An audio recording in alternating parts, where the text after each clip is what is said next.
Speedmaster Racing video manual. Positioned on the side of the watch is the crown, which is used for setting the time and winding the watch. Although the watch is self-winding, when the crown is in this position, it can be wound forward for extra power.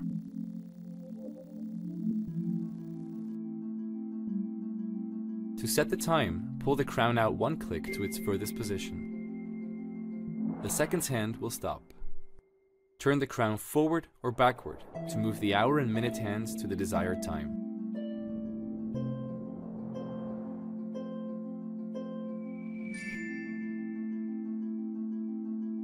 To adjust the date, press the corrector located on the side of the watch at 10 o'clock.